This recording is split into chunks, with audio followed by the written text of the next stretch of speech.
जयांचे केलिया स्मरण होय सकळ विद्यांचे अधिकरण तेची वंदो श्री चरण श्री गुरुचे ते नमस्कारुनी आता ओम नमो ज्ञानेश्वरा ओम नमो ज्ञानेश्वरा ओम नमो ज्ञानेश्वरा ओम नमो ज्ञानेश्वरा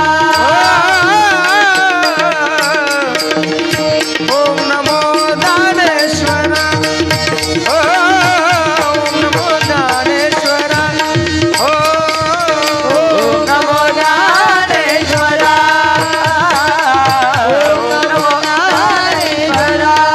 करुणा करा या दयाळा करुणा करा या दयाळा तुमचा अनुग्रह लाभलो पावन झालो चराचरी तुमचा अनुग्रह लाभलो तुमचा अनुग्रह लाभलो पावन झालो चराचरी चराचरी पावन झालो चराचरी हे ओम नमो ज्ञानेश्वर करुणाकरा या दयाळा तुमचा अनुग्रह लाभलो पावन झालो चराचरी ओम नमो ज्ञानेश्वर करुणाकरा या दयाळा तुमचा अनुग्रह लाभलो पावन झालो चराचरी चराचरी ओम नमो ज्ञानेश्वरा करुणा करा दयाला तुमचा अनुग्रह लाधलो पावन झालो चराचरी सेवे लागी सेवक झालो तुमच्या लागुलची चरणा आहो स्वामी तो कया देवा यावरी न करावा अविरू जोडून या कर चरण ठेवी तो माता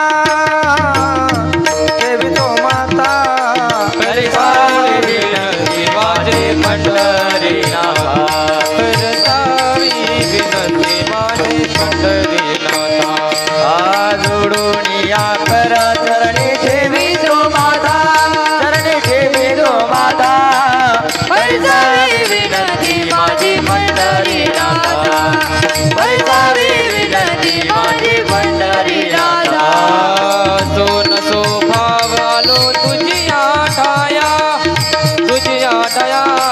कृपा दृष्टी पायी मजकडे पंढरी राया कृपा दृष्टी पायी मजकडे पंढरी राया असो नसो भाव आलो तुझी आठाया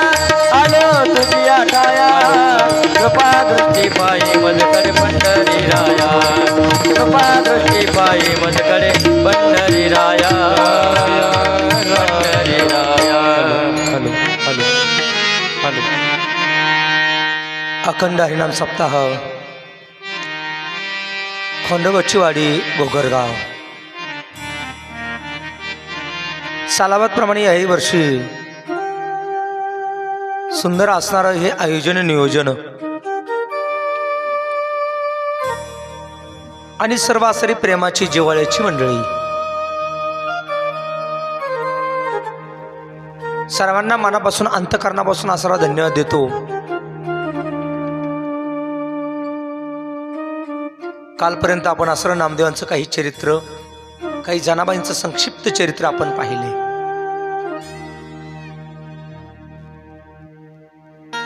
भाऊसाहेब काका हे असं चरित्र मांडण्याकरता कमीत कमी आपल्याला एकाच संताकरता 15 दिवस लागतात.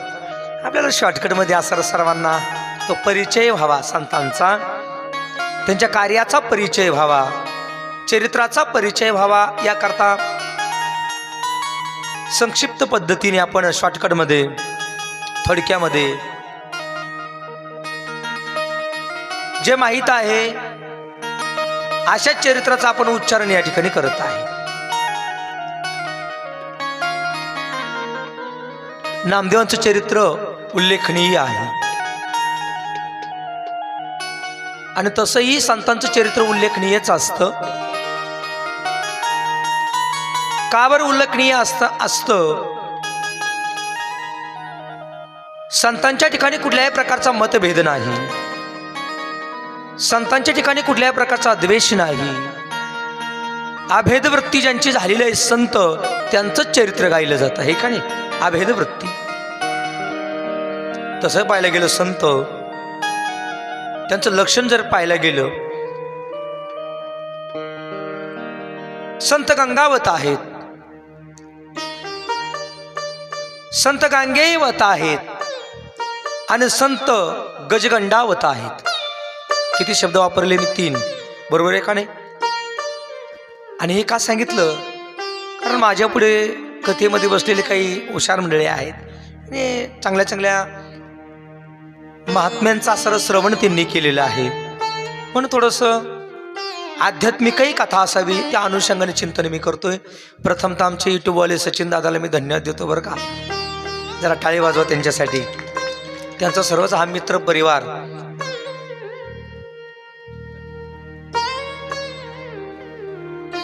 अगदी नावाला साजे सासारा परिवार आहे.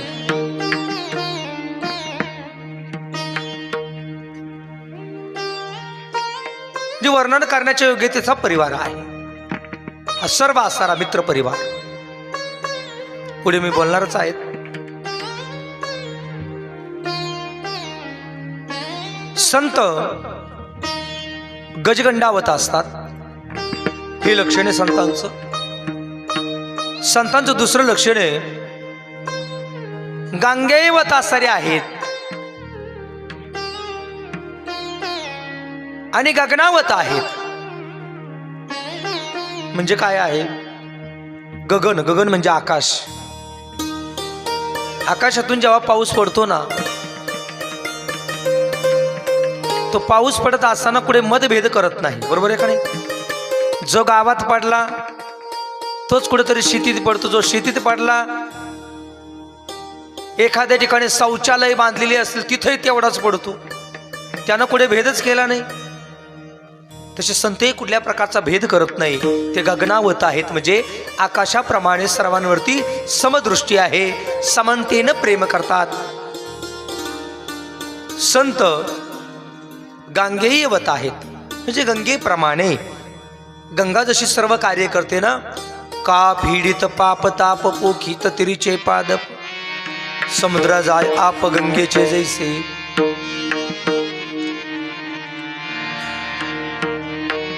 पशु आहे का झाड आहे याचा भेद ती करत नाही, प्राणी आहे का मनुष्य आहे याचाही भेद ती करत नाही, गरीब आहे का श्रीमंत याचाही भेद ती करत नाही. कोण? गंगा. सर्वांना सारखं पाणी देते, बरोबर आहे का नाही? आणि ज्याला ताप आला ना, त्या ताप आलेल्या व्यक्तीचा तापही घालवायचं काम जशी गंगा करते. पाणी जर अंगाला लावलं तर ताप निघून जातो. हे जसं गंगेचं कार्य आहे तसं संतांचं कार्य हे गंगेप्रमाणे आहे.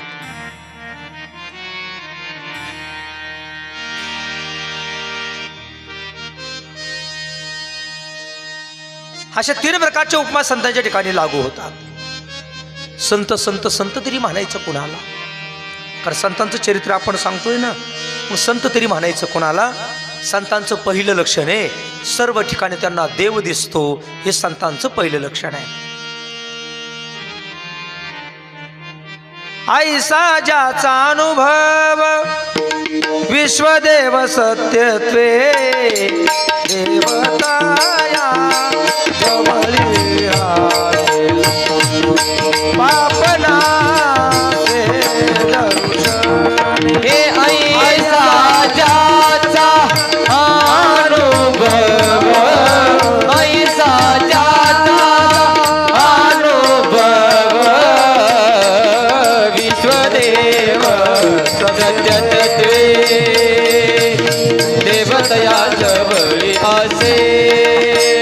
ऐसा ज्याचा अनुभव विश्वदेव सत्यत्वे, देवतया जवळी असे, पापनाचे दर्शने. ऐसा ज्याचा हे विश्वदेव सत्यत्वे, देवतया जवळी असे, पापनाचे दर्शने. लावून दिलं. वा धन्यवाद. आणि प्रमाणे मी का देतो, खाली बसलेले आमची भजी मंडळ आहे बरं का. आणि भजी मंडळातली माणसं जेव्हा प्रमाण ऐकतात तर त्यांना तो आनंद वाटतो. कसं आहे माहिती आहे का, प्रत्येक गोष्टीला प्रमाण असावं, हे का नाही. जेवण करण्याला प्रमाण असावं, गोड खाण्यालाही प्रमाण असावं, लग्न झालं की प्रपंचात राहावं कसं यालाही प्रमाण असावं, कीर्तनालाही प्रमाण असावं. काय असावं, आहे का नाही. प्रमाण म्हणजे पुरावा. संसार करण्यासाठी काही पुरावे लागतात, शेती करण्याला काही पुरावे लागतात, म्हणजे मागच्यांचा अनुभव लागतो, पुरावा लागतो. पारमार्थही करायला पुरावाच लागतो. कीर्तन करायला प्रमाणांच्या रूपानं पुरावाच लागतो. आणि प्रमाणांच्या रूपानं जर त्या कीर्तनकाराला पुरावा नसेल तर कीर्तनकाराला पुरावा नाही. कळालं. कारण सध्या आहे ना ते गाण्यातले पुरावे देतात. तो गाणे कीर्तनांमध्ये ते चिमणं पाखरू कुठलं तरी एक गाणं आहे ईश्वर बाबा, ते चिमणी पाखराचे गाणे यांनी कीर्तनात आणले, कथेमध्ये आणलेत चिमणी पाखरांचे. आता ते चिमणी पाखरा ते पिक्चर मधलं कोणतं गाणं असेल त्यावरती लोक रडतात. अहो तसंही पाहायला गेलं संतांचे प्रमाण जर सांगितले तर लोक त्या चिमणी पाखरांच्या गाण्यापेक्षा जास्त रडतात, भाऊक होतात. ऐका नाही, आईचं काही प्रेम आहे हे सांगण्याकरता ते चिमणी पाखर पिक्चरचं गाणं काय म्हणायची गरज आहे. त्यापेक्षा इकडे लेकुराचे हितवा हे माऊलीचे चित्त हे जर म्हटलं तर डोळ्यातून पाणी निघत नाही असा माणूस नाही. पाणीच निघतं डोळ्यातून, एवढी ताकद आहे. पुरावे असावेत आणि पुराव्यानिशी असं सुंदर चिंतन आपल्याला करायचं आहे. ऐसा ज्याचा अनुभव विश्वदेव सत्यत्वे, देव तया जवळी असे, पाप नाशी दर्शने. ज्यांच्या दर्शनाने पापाची होळी होते त्यांना संत म्हणतात. हे संतांचं लक्षण आहे. संतांचे काही अंतरंगाचीही लक्षणं आहेत आणि संतांच्या बाहेरंगाचीही लक्षणं आहेत. बरोबर आहे का नाही. बाह्यरंगही महत्वाचा आहे. बाह्यरंग जर धारण केला नसता संतांचं ऐकून तर मला वाटतं महाबळभट नावाचा व्यक्ती देवाने जागेवरती मारला असता, पण गळ्यात जानवं होतं, पंचा नेसलेला होता आणि 12 ठिकाणी गंध लावला होता म्हणून तर महाबळभट वाचला. कशामुळे, बाह्य लक्षण होतं म्हणून.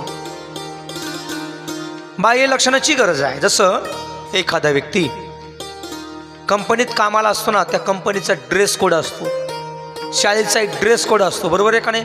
विदाऊट ड्रेस घालून जर गेले मुलं तर शिक्षक लोक बोलतात का नाही. तसा संप्रदायाचा अंतरंगाचाही आणि बाह्यरंगाचा एक ड्रेस कोड आहे, तो महत्त्वाचा आहे. आमचे आदरणीय भास्करगिरी बाबा त्यांच्या दिंडीमध्ये एक ड्रेस कोडच आहे. कोणता, ऐका नाही, सफेद. वयस्कर असू द्या नाहीतर तरुण असू द्या, पण कपडे कसे पाहिजे, सफेद. आणि सफेद कपडेवाला नाही दिसला तर बाबा दिंडीतच थांबू देत नव्हते. तो ड्रेस कोड होता. बरोबर आहे का नाही. म्हणजे बाबांचं म्हणणं असं आहे, बाह्य लक्षणाने माणूस पारमार्थिक दिसला पाहिजे आणि अंतरंगानेही तो पारमार्थिक दिसला पाहिजे. आणि गरज येते बरं का, गरज आहे.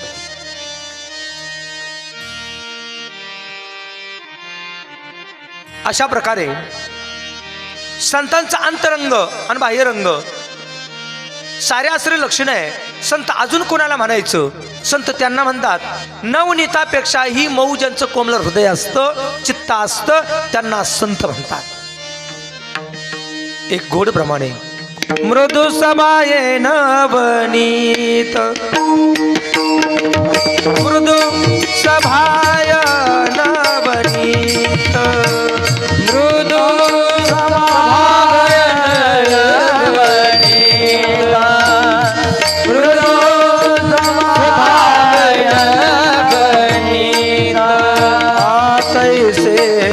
सज नाचे चित्त, तैसे सज नाचे चित्त, तैसे सज नाचे चित्त, तैसे सज नाचे चित्त, तैसे सज नाचे चित्त, तोचे साधू ओळखावा